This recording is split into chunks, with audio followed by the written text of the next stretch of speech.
A menudo nos olvidamos de lo que realmente importa.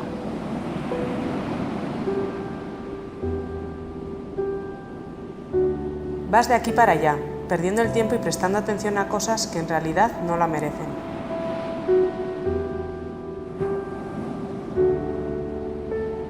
Pasan los días, te enfadas por cosas absurdas, le das importancia a otras que no la tienen y no valoras realmente lo que merece la pena.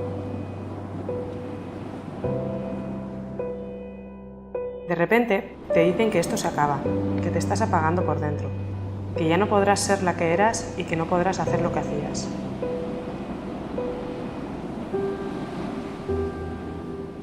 Por un momento bajas los brazos, te rindes, pero inmediatamente después sientes que no te lo puedes permitir, que aquellos a quienes quieres no se lo merecen y que, aunque solo sea por ellos, tienes que luchar.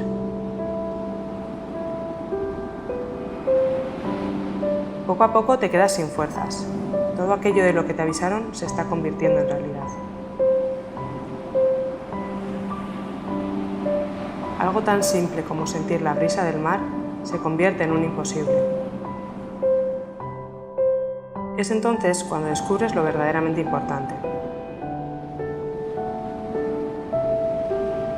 Es curioso pensar que la enfermedad que te está enseñando a valorar los aspectos importantes de la vida es la misma que te los está arrebatando.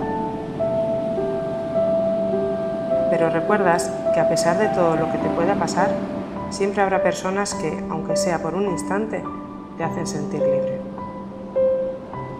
Gracias.